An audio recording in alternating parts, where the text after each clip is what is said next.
오늘 본문은 베드로 사도가 결론 부분에 대한 내용입니다. 베드로전서 전체를 결론을 내고 있다라는 사실입니다. 그래서 오늘 결론에 해당되는 이 부분에서 그가 중요시하고 강조하는 게 뭐냐? 하나님의 은혜다라는 것입니다. 그래서 이렇게 말하고 있어요. 내가 신실한 형제로 아는 실루아노로 말미암아, 이 실루아노는 바울과 선교했던 실라를 말하고 있습니다. 실루아노로 말미암아 그를 통해서 너희에게 간단히 써서 권했다. 이것은 그가 베드로 사도가 서신서를 썼을 때 그를 대신해서 옆에서 썼다고도 볼 수 있고, 불러주는 것을 그냥 받아 썼다는 것도 되고, 또 이 소아시아 지역의 사람들한테 전달하는 역할도 했을 수 있다라는 것을 우리가 봅니다. 그래서 간단히 썼다고 말하는데 실제로 그 메시지가 간단한 것은 아니고요, 깊지만은 내용이 길지는 않다 이 말입니다.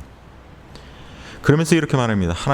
이것이 하나님의 참된 은혜임을 증언하노니. 자, 이 결론이 뭐냐면 하나님의 은혜다, 참된 은혜다 라고 말하고 있어요. 오늘 많은 성도들이 하나님의 은혜를 받고 은혜에 대해서 많이 얘기합니다. 근데 진정 은혜가 무엇인가를 제대로 아는 사람도 있겠지만 제대로 모르고 막연하게 은혜를 생각하는 사람도 있어요. 어떤 사람은 은혜가 자기가 원하는 걸 샀을 때, 소유물을 가졌을 때, 자녀가 잘 됐을 때 막 기쁘지 않습니까? 그게 은혜 정도, 그렇게 경험하는 게, 그런 느낌, 그런 게 어떤 하나님의 은혜다라고 생각하고 있어요. 그래서 이런 은혜를 생각할 때 감정적으로만 생각해서 기쁜 일, 좋은 일과 연관지어서 그런 필링, 그런 감정이 이 은혜다라고 생각하는 사람이 있어요. 그 어떤 사람은 이 은혜를 또 다른 측면의 어떤 체험적인 요소로 이 은혜를 이해하는 사람이 있어요. 근데 여기서 말씀하고 있는 이 베드로 사도가 말하는데 은혜에 대해서 이렇게 말씀하고 있습니다. 너희에게 간단히 써서 권하고 이것이 하나님의 참된 은혜임을 증거하노니. This is God's true grace. 이게 뭘까요? 이것이 하나님의 참된 은혜임을 증언한다. 다른 것이 아니라 이것이 바로 하나님의 참된 은혜다. 이것이 뭘까요? 이것은 베드로전서에 나와 있는 그 모든 교리를, 나와 있는 핵심 진리의 내용을 압축한 것입니다. 무엇을 말하고 있어요? 1장에서 보면 하나님의 택하심, 성부 하나님의 택하심을 받는 자들, 그 예수 그리스도의 죽으심, 부활로 말미암아 어떻게 됐어요? 우리를 거듭나게 하셨다. 거듭남, 중생, 택하심, 성부 하나님의 택하심, 성자 하나님의 십자가에서 죽으심과 부활, 그리고 우리가 본어겐 된 거, 중생한 거, 다시 거듭난 거, 그리고 하나님이 우리를 믿음으로 말미암아 하나님의 능력으로 우리를 구원 얻기 위하여 하나님의 능력으로 보호하신다, 견인해 주신다, 붙들어 주신다. 그리고 우리가 어떻게 구원받았어요? 예수 그리스도의 죽으심과 부활로 구원받았는데, 여기서 다시 한번 그것을 1장에서는 이렇게 또 말씀합니다. 너희가 알거니와 너희 조상이 물려준 헛된 행실에서 대속함을 받은 것은 은이나 금같이 없어질 거로 된 것이 아니요 오직 흠 없고 점 없는 어린 양 같은 그리스도의 보배로운 피로 된 것이다. 그리스도의 보배로운 피로 너희가 대속받았다, 구속함을 받았다. 그것을 말해주고 있어요. You are ransomed with the blood of Jesus Christ. Redeemed with the blood of Jesus Christ. 예수 그리스도의 보혈의 공로로 너희가 구속받았다. 이것을 얘기해 주고 있어요.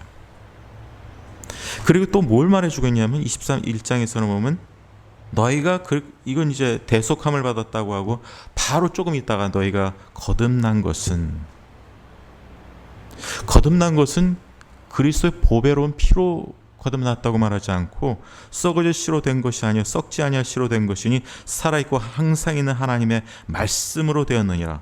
왜 하나님의 말씀으로 되었다라고 말씀하고 있을까요? 우리가 거듭난 게 하나님의 말씀으로 됐다고요 말씀하고 있습니다. 물론 성령에 의해서 우리가 거듭났다는 것도 맞습니다. 그러나 성령님 뿐만 아니라 하나님의 말씀으로 우리가 거듭났다는 것은 이 말씀이 뭘 증거하고 있어요? 하나님의 뜻, 그리스도의 구속, 그리스도의 십자가 사건, 그리고 부활을 증거하는 게 말씀이라는 거예요. 그러니까 말씀과 그리스도를 통한 구속은 이게 떨어질래야 떨어질 수가 없는 거예요. 결국 하나님의 말씀은 하나님이 구약에서부터 이스라엘의 선지자를 통해서 예언했던 그 내용, 그것이 바로 예수님이 하신 일입니다. 예수님의 구속 사건에 대해서 증거하는 것이 하나님의 말씀이에요. 그래서 그 구속 사건을 믿는 것이 구원이다, 거듭나는 것이다 를 말씀하고 있어요.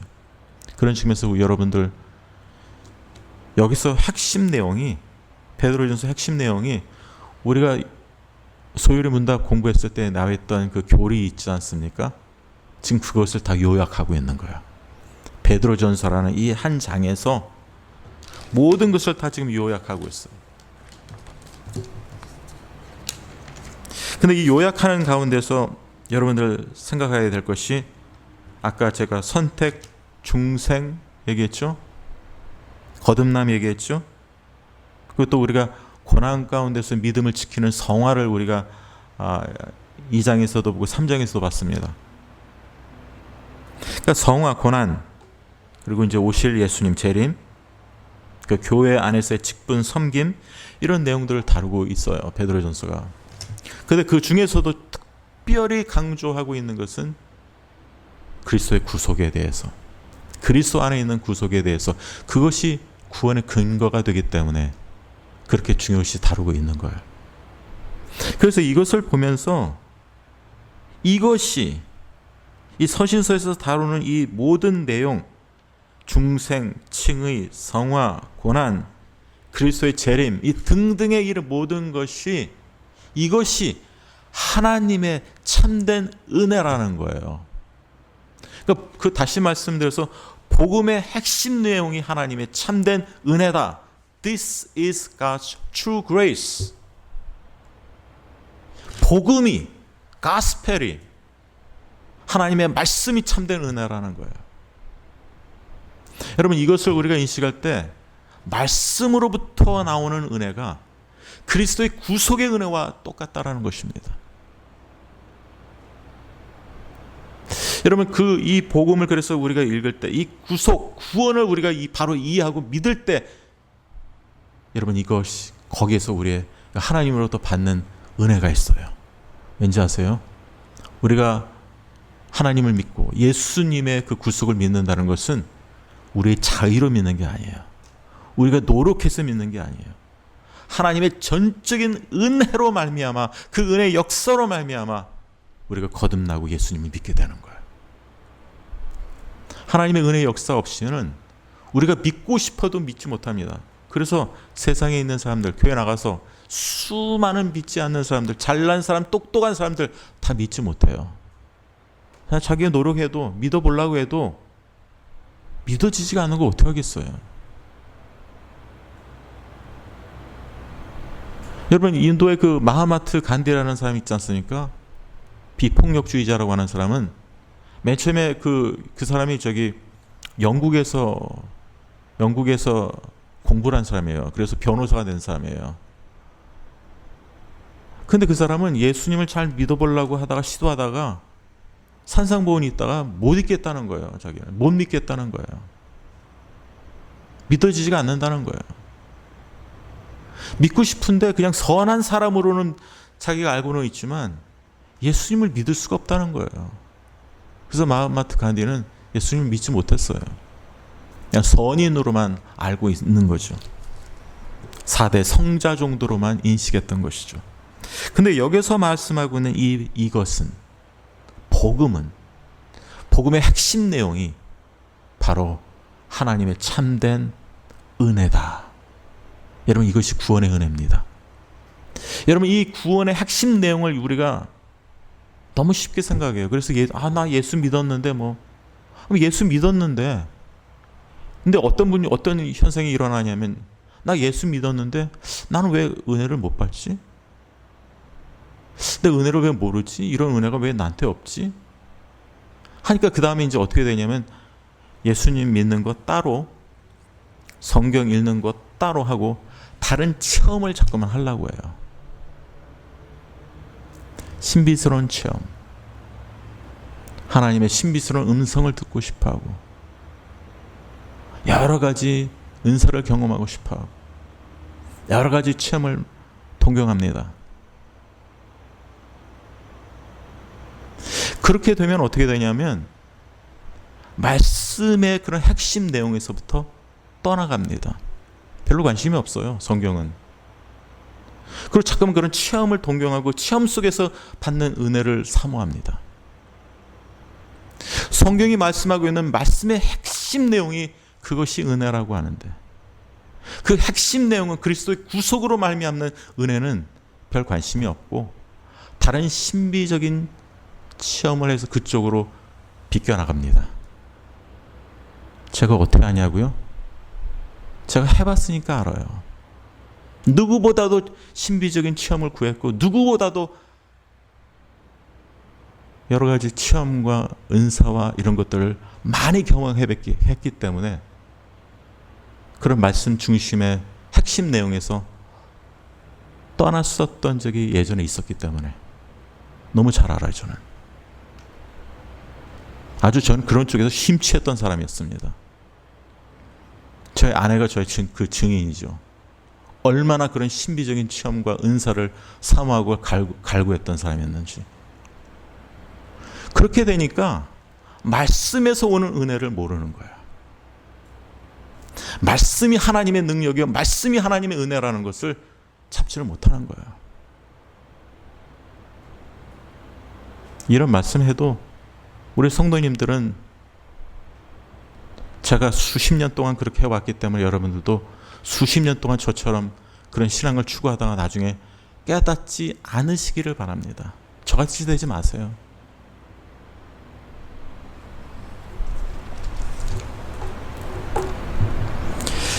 하나님의 참된 은혜, 이것이 하나님의 참된 은혜니, 여러분, 그 은혜 가운데 우리가 살아가는 존재입니다.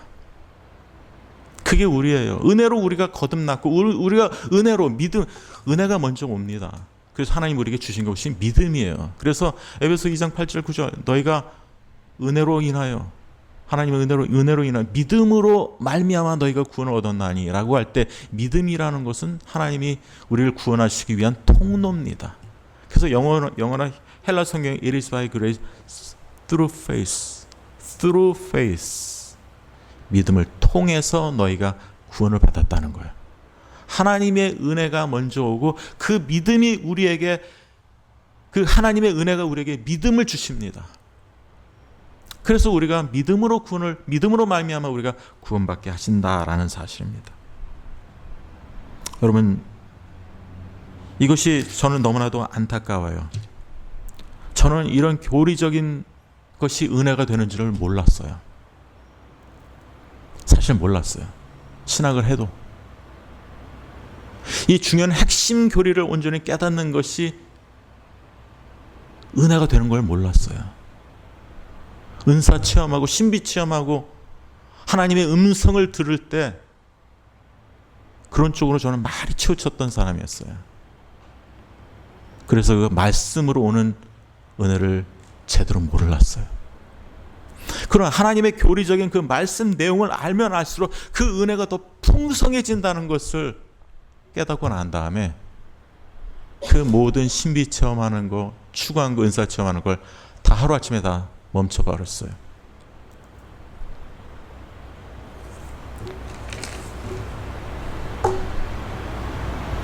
여러분들 이 참다운 은혜를 안다면 여기 그런 말씀이 있습니다. 이렇게 말하고 있죠.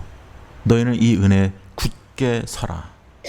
이 참된 하나님의 은혜를 우리가 복음을 통해서 복음의 핵심 내용을 우리가 알고 믿게 된다면, 그 은혜로 구원받았다라면 너희는 이 은혜, 영어로 보면 stand firm in it, 그 안에, 그 은혜 안에 굳게 서야 된다는 거예요. 근데 굳게 선다는 것은 그 당시에 로마 병정들이 싸움을 할 때 딱 굳게 서 진을 치고 딱 굳게 서 있는 모습 속에서 이런 말들이 나왔다고 합니다. 원어적으로, 헬라어적으로 보면. 그래서 이 은혜 안에서 흔들림이 없이 굳게 서서 그 은혜에 붙들린 자가 되어야 된다는 것이에요. 은혜를 붙들고 살아가시는 우리 성도님들 되시길 간절히 소원하고 축원합니다. 근데요, 은혜를 우리가 붙들잖아요. 내가 붙드는 것 같아요. 나의 의지로, 힘으로 붙듭니다. 그럼 우리가 구원받기 전에는 죄와 허물로 인해서 죽었기 때문에 우리가 그 은혜를 붙들 수가 없어요.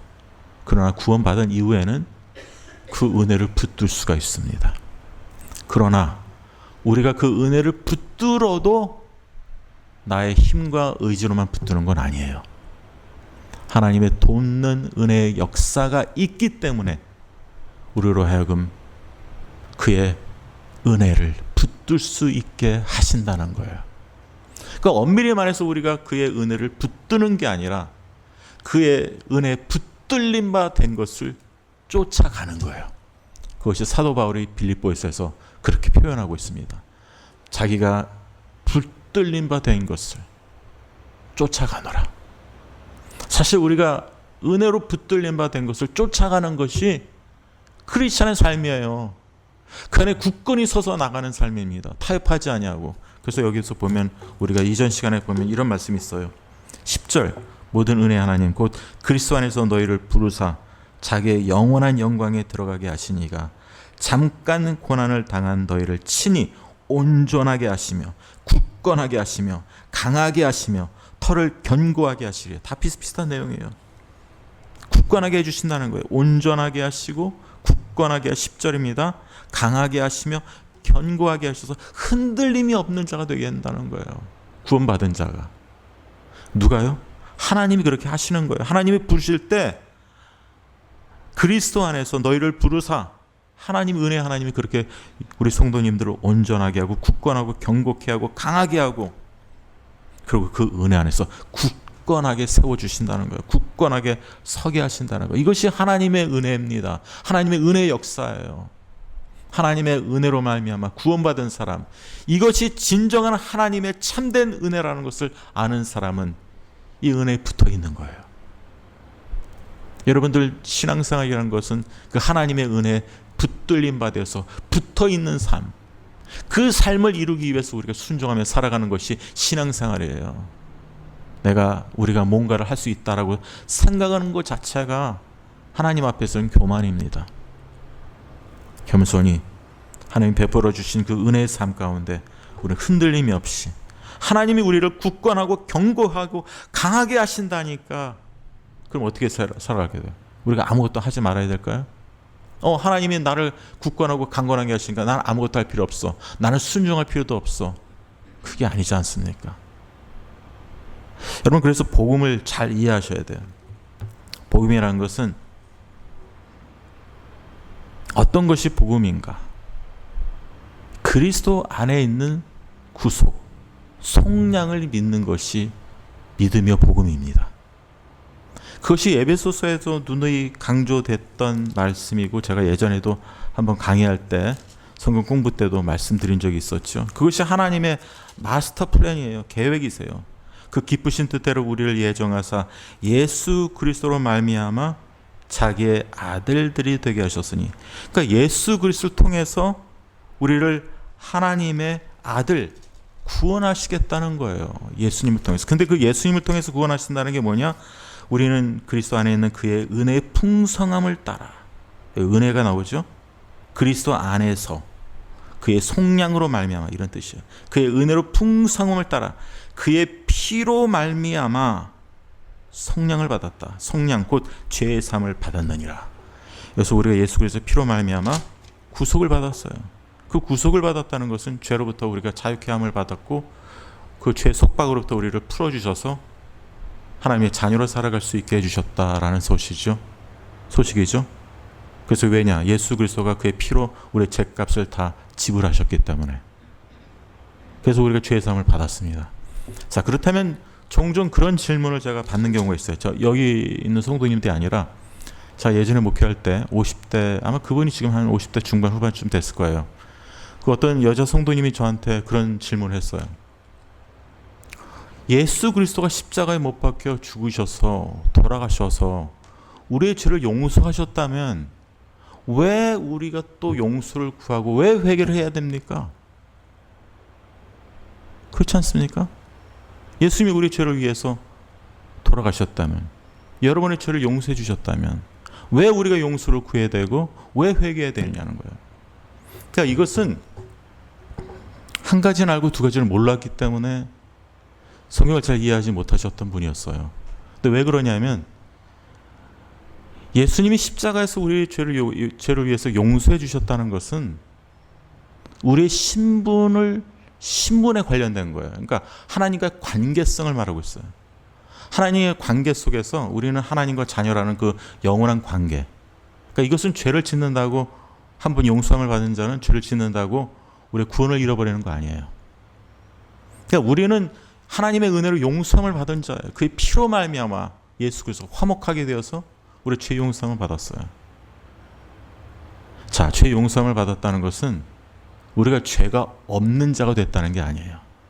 신분적으로 우리가 너는 이제 하나님의 아들이 되었다, 의로운 자가 되었다 라고 의롭다고 declare, 선언한 거예요. 그런 의미에서 죄 용서함을 받았다는 것이고 우리의 과거의 죄, 현재의 죄, 미래의 죄까지 다 용서함을 받은 거예요. 그것이 칭의의 의미예요. 칭의. 그러니까 우리의 죄가 그분께 가고 예수 그리스도에 가고, 그리고 그의 의가 우리에게 임했다 그랬죠. 우리가 덧입었다 그랬지 않습니까? 그러니까 왜 우리가 회개할 때 십자가를 생각해야 되냐면, 예수님을 생각해야 되냐면, 예수님이 우리를 대신해서 모든 죄를 짊어지고 죽으셨기 때문에 그래요. 그분의 그 십자가를 짊어지고 죽으셨기 때문에 우리 죄 사함의 근거가 된 거예요. 그래서 예수님의 십자가에서 용서하심으로 인해서 우리를 위해서 죽으심으로 인해서 우리가 죄 사함을 용서함을 받게 됐다는 거예요. 그렇다면 우리가 죄 용서함을 칭의롭다 된 것이 죄 본질이 변한 게 아니에요. 하나님의 자녀라는 그 신분이 변화됐다는 거예요. 예전에는 흑암의 자녀였어요. 우리는. 그러다 이제 빛의 자녀. 하나님의 자녀로 신분이 옮겨진 거예요, 여러분. 신분이 옮겨진 것이지 우리의 신분 자체는 옮겨지고 하나님 그렇게 선언하는 거, 디클레어 하는 거예요. 그렇지만 우리는 여전히 죄악 가운데 사는 그 죄악된 본성은 변화되지 않는 자라는 것입니다. 그렇기 때문에 회개하셔야 돼요. 그렇기 때문에 여러분들은 하나님이 의롭다 칭했지만 여전히 죄악 가운데 사는 자들이기 때문에 죄를 회개해야 된다라는 사실입니다. 그리고 그렇기 때문에 여러분들 그런 의미에서 우리가 생각하는 것은, 우리가 회개할 때 용서를 받을 때 용서를 하나님으로부터 끌어내기 위해서, 용서받기 위해서 우리가 하나님 용서해 주십시오라고 하는 게 아닙니다. 우리가 이미 용서를 받았기 때문에 하나님 앞에 용서를 구하는 것이고, 우리가 이미 우리의 죄를 용서받았기 때문에 하나님 앞에서 우리의 죄를 고백하는 것입니다. 왜 고백합니까? 왜 용서를 구합니까? 하나님과의 영원한 관계는 변화되지 않아요. 그러나 하나님과의 교제의 관계는 우리의 죄로 인해서, 나의 죄로 인해서 그 교제가 단절이 되기 때문에 우리가 죄를 고백함으로, 용서를 구함으로 인해서 하나님 아버지와의 그 교제가 회복하기 위해서. 그래서 진정 구원받은 사람은, 진정 하나님의 용서를 받은 사람은 죄를 가볍게 여기지 않습니다. 그리고 그 죄를 고백하고 용서를 구합니다. 용서를 얻어내기 위한 것이 아니라 용서를 받았기 때문에. 그리고 하나님과 교제를 하기 위해서. 여러분들은 용서를 구하시고 하나님께 용서를 구하시고 회개를 해야 돼요. 예수님도 그래서 용서를 구한다라고 말했어요. 우리가 마태복음 6장 12절에 보면 우리가 다른 사람을 용서한 것 같이 우리의 죄를 용서하여 주옵소서. 용서를 구합니다. 용서를 구해요. 예수님도 그렇게 기도를 가르칩니다. 다른 사람을 용서해 주는 것 같이 우리의 죄를 용서하여 주옵소서. 여러분, 은혜를 더하기 위해서 죄를 너희가 더 짓겠느냐? 로마서 6장에 그런 말씀 있죠. 결코 우리는 그런 자들이 아닙니다. 여러분, 그렇기 때문에 우리가 만약에 신분의 변화지 죄악된 성품의 변화는 아니다. 그게 칭의라는 거예요. 여러분, 그러면서 왜 제가 이런 말씀을 드리냐면, 만약에 우리가 회개할 필요가 없다면은 우리가 완전한 사람이에요. 죄 없는 사람이라는 거예요. 영화된 완전한 사람이다. 죄 짓지 않는 사람이다라는 말을 우리가 선언할 수가 있다는 거죠. 그러나 우리는 그렇지 않다라는 거예요. 여러분, 그런 측면에서 왜 여기에 나와 있는 이것이 하나님의 참된 은혜냐라고 하면, 여기 제가 지금 언급하는 내용들이 다 베드로전서에 나와 있습니다. 그 압축을 하는 거예요. 여러분, 그런 참된 은혜의 삶, 죄 용서함을 받고 의롭다 칭함을 받고, 그러면서도 여러분 왜 이런 서신서를 쓰는지 아세요? 고난. 얼마나 여기서 고난이 많이 있습니까? 소아시아 지역의 이 사람들 로마 제국 아닙니까? 그러니까 고난을 받는 시점에서 그 당시 사람은 엄청나게 고난을 받았어요. 근데 그 당시에도 어떤 일이 있는지 아세요? 여기 하나님의 참된 은혜라는 것은 이것이 하나님의 참된 은혜이기도 하지만, 참된 은혜가 아니라 잘못된 은혜, 가짜 은혜를 증거하는 사람도 있었다는 거예요. 하나님을 믿는데 왜 고난을 받아? 근데 우리는 그리스도의 그 고난의 발자취를 따라가게 해야 된다고 베드로 사도가 우리가 2장에 봤죠.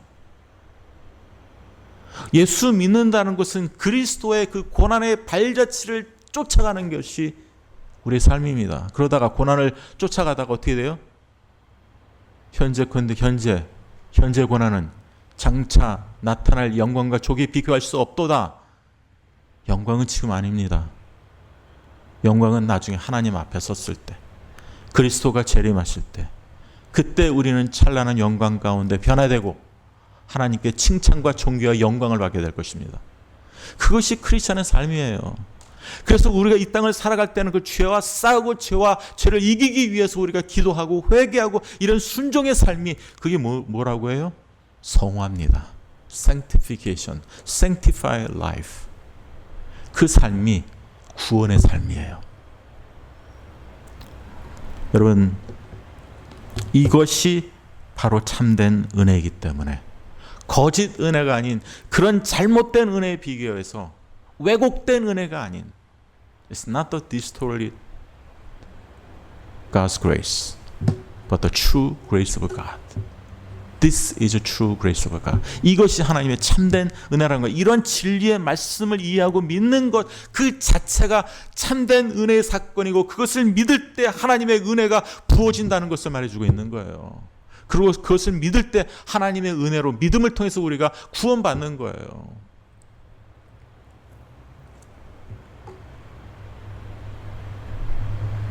두 번째 보겠습니다. 이 은혜 굳게 서라. 그 다음에 이제 두 번째 권면은 뭐냐면 13절, 택하심을 함께 받은. 택하심을 받는 데 있어서 우리가 다 택하심을 받아서 구원받았습니다. 바벨론이라는 걸, 그 당시 바벨론 제국은 다 멸망했죠. 바벨론이 아니라 로마 제국이 들어섰죠.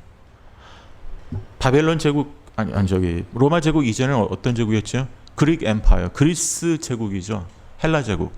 그 헬라 제국, 그 다음에 이제 로마 제국이 있습니다. 그러니까 바벨론 제국, 구약에서 나와 있던 바벨론 또 누구한테 망했습니까? 페르시아 제국, 바사와 페르시아 제국에서 바사 제국에 의해서, 메대와 바사 연합군에 의해서 바벨론이 망합니다. 그렇기 때문에 이거 바벨론이라는 것은 세속적인 나라를 말하고 있어요. 언급하고 있는 거예요. 바벨론이 상징하는 것은 세속적인 나라. 그러니까 그 당시에 세속적인 나라는 누구였냐? 어느 나라였어요?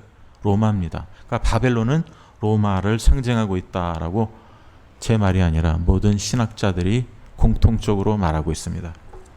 그러니까 택하심을 받은 로마에 있는 교회가 이런 뜻이에요. 근데 이 로마에 있는 세속적인 나라에 있는 교회가, 그 크리스찬들이 택하심을 함께 받았다고 합니다. 여러분, 우리가 예수 믿지 않는 사람들을 바라볼 때 그 사람들만 아니고 예수 믿지 않는 나라에 있다고 해도, 저 중국이라든지 러시아라든지 뭐 아프리카에 저 뭐 그런 나라 있지 않습니까? 미얀마라든지 태국의 막 불교 국가에도 그래도 그 안에 택함을 받은 하나님의 백성들이 있어요. 그 사람들은요, 우리가 똑같이 함께 택함을 받은 자예요. 하나님의 은혜로 우리가 다 그들과 더불어 함께 택함을 받은 자가 우리 자신과 그들이다라는 사실입니다. 그러니까 우리는 예수 믿는 사람들이라면 어디에 있든지 그것이 중요한 게 아닙니다. 함께 택함을 받았어요. 그래서 우리는 주님 안에서 한 가족이 되었다, 하나다라는 인식을 가지고 신앙생활 하시길 바랍니다. 그래서 우리가 선교도 하는 거예요. 여러분, 그렇기 때문에 우리 성도님들 교회 안에서도 함께 택함을 받았습니다. 믿으세요? 여러분들 함께 택함을 받은 한 공동체에서 한 가족이 됐다는 거예요. 그런 의식을 가지고, 지체의식을 가지고 있으면, 한 공동체 의식을 갖게 되면 여러분들이 연합합니다. 그리고 그 안에서 하나님이 주시는 참된 기쁨의 교제를 서로 나눌 수가 있는 거예요. 자, 그것이 하나님의 참된 은혜, 그리스도의 구속으로 말미암은 은혜로 이렇게 이런 참된 사귐, 참된 교제가 가능케 되어졌다는 거예요. 자, 그럼 어떻게 되니까? 그럼 교제가 함께 받은 바벨론에 있는 교회가, 택하심을 함께 받은 바벨론에 있는 교회가, 이 멀리 떨어져 있는 로마 교회가, 지금 이 베드로 전서를 받는, 그 전서를 받는 교회는 어디 있어요? 에이자 마이너, 소아시아 지역, 지금 트르키에, 옛날 터키 지역이죠. 터키 지역이 지금 소아시아 지역입니다. 그 지역에 있는 사람들이나 로마에 있는 사람들이나 다 한 형제 자매다라는 사실이에요. 그 로마에 있는 교회 형제들이 너희에게 문안한다. 내 아들 마가도, 옛날 바울과 다퉜던 그도 이제 돌아와서 함께 문안하고 있다라는 사실입니다. 은혜로 말미암은 교제를 신청하고 교제를 한다라는 거예요. 그런 의미에서 문안한다라는 거예요. 여러분, 이것이 참된 은혜로 말미암은 교제, 사귐입니다. 참된 은혜는요, 주님 안에서 우리를 하나 만듭니다. 따로따로가 아닙니다. 참된 은혜는 저 사람 내 편 가르지 않습니다. 갈라치기, 속된 말로 갈라치기 하지 않는 거예요. 내가 좋아하는 사람만 사랑하고 내가 싫어하는 사람은 사랑하지 않고, 이게 인간들의 속성이에요. 자기를 좋아하는, 그래서 예수님이 그러잖아요. 자기를 사랑하고 자기를 잘하는 사람을 사랑하지 못할 자들이 어디 있느냐. 그건 세리도 다 그렇게 한다. 그러니까 자기를 좋아하는 사람만 사랑하는 것은 예수님 말씀에서는 다 세리 사랑이라는 거죠. 여러분, 그런 측면에서 여기 바벨론에 있는 교회가 잘 알지도 못하는 소아시아 지역에 있는 자들에게 문안한다, 교제한다, 사귄다, 이 말입니다. 위로한다는 것. 왜냐하면 이 사람들이 지금 시련을 받고 있기 때문에, 고통과 시련을 받는 소아시아 지역 사람들한테 위로하고 격려한다는 거예요. 한 지체, 한 가족이 되었기 때문에. 그런 서로 위로하는 것이 은혜로 말미암아 되어지는 삶은 서로 한 공동체 안에서 한 가족이 되고 서로 위로하고 서로 격려하고 서로 사랑할 수 있다라는 거예요. 그래서 여기서 뭐라고 했습니까? 너희는 사랑의 입맞춤으로 서로 문안하라. 서로 사랑하라는 거예요. 여러분들 서로 사랑하시기를 바랍니다. 서로 교제하시기를 바랍니다. 내가 좋아하는 사람, 이쁜 사람만 사랑하지 마시고 우리의 마음을 넓혀서 하나님이 원하시는 사랑의 교제를 할 수 있는 저의 교회가 되기를 바랍니다. 그것이 하나님의 은혜의 역사입니다.